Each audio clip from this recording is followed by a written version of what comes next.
Alright, so in today's video, we're going to be doing a quick guide on treating frogs and toads for internal parasites using fenbendazole. Now, I want to kind of divide this video into three main parts. The first part of the video, we're going to talk about fenbendazole as a drug, just a real basic introduction, sort of go through some of the pros and cons over other dewormers, and sort of talk about why it's such an insanely popular dewormer in the reptile hobby. Part two, kind of just want to go through and talk about dosage, obviously, which is the most important part of the video. And then part three, we're going to actually take one of our captive bred female southern toads and we're going to use her as a demonstration to show how we actually administer fenbendazole to small to medium sized frogs and toads. So as many people probably know, fenbendazole is easily the most commonly used and most easily recognized dewormer in the reptile hobby. You know, whether you're doing snakes, geckos, frogs, lizards, salamanders, I mean, it's just the go-to dewormer, and it is a fantastic drug for three big reasons. First of all, fenbendazole is a broad spectrum dewormer. You know, you'll have certain dewormers that sometimes you'll be like, okay, you know, this dewormer is really good for tapeworms or something like that.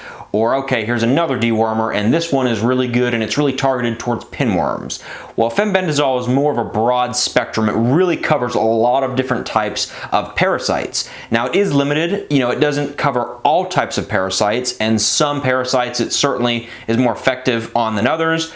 Tapeworms in particular is not a huge problem for most smaller frogs and toads. I think there's only one species of tapeworm that fenbendazole is effective at treating, but you know, nematodes, pinworms, more of your common stuff, fenbendazole is extremely effective at treating, which is really what we're going to be dealing with most smaller species of frogs and toads. The second reason it's so insanely popular is it has a really wide range of safety when it comes to your dosage, meaning that even though you want to make sure that your dosage is accurate and you don't want to go too far over, if you do overdo it a little bit and if you go over the recommended dosage, it's very hard to kill frogs and toads with fenbendazole, or really to have any negative effects from an overdose, generally speaking.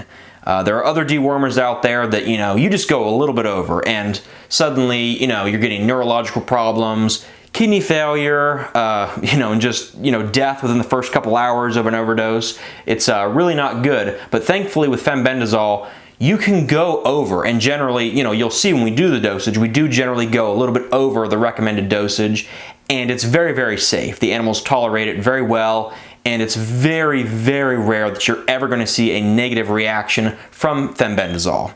The third thing that's great about it is a very easy to get a hold of drug. This is not something like Baytril or Duranzit or itraconazole or anything like that, where you have to actually seek out an exotic reptile vet and get a prescription for the drug. You can easily get fenbendazole, you know, in multiple different forms on eBay, Amazon. There's probably, you know, hundreds or thousands of other websites that have it as well. Online, shipped to your door. It's very cost effective and very easy to get a hold of. Now, because fenbendazole is such a fantastic drug and it has so many applications across so many different types of animals, there are multiple different forms that you can find fenbendazole in. The form that I recommend that we're using today is the paste form, where it's literally, it has like the consistency of toothpaste. You can also find it in a liquid form, where it's basically the consistency of water. You can also get it as a powder. If you look really hard, you might be able to find it as a pill as well.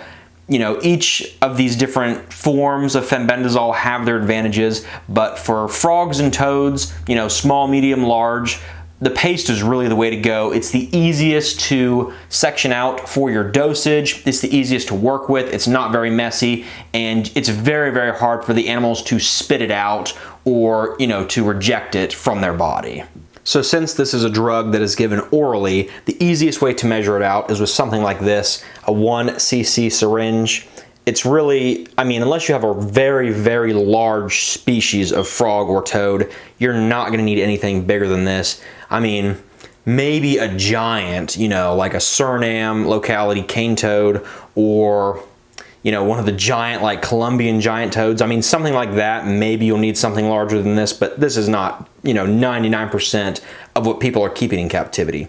Now, the problem with your standard syringe is that obviously the tip is pretty blunt, and if we have something small like an American green tree frog or a southern toad or an American toad or something like that, if you just try to jam this in the animal's mouth, it's not going to go very well. If you really force it, you can break their jaw. It's just not a good way to do it. So the easiest thing you can do is get some tubing. This is commonly sold as just syringe tubing. I've had people ask, you know, what is the diameter, you know, what's the size of it? I looked this morning on the package. Mine isn't labeled. It doesn't have any information. It's not branded, so there's no description of what the actual length is. But if you just put into, you know, Google syringe tubing, it's very easy to find something like this. And what I normally do is just take the tubing and cut off a little section, kind of like this, and I cut it at an angle, and that will go right on the end of the syringe. And this is how you can get into the frog's mouth without causing any damage. This is a very soft tubing, so it just goes right in between the jaws. You're not going to break jaws generally doing it this way, and this is a very effective way to do it for most of your smaller to medium-sized species, and even large species as well. The one trick that I will say, so let's say I'm doing something extremely small, like an oak toad or a spring peeper or, you know, western chorus frog, boreal chorus frog, something like this.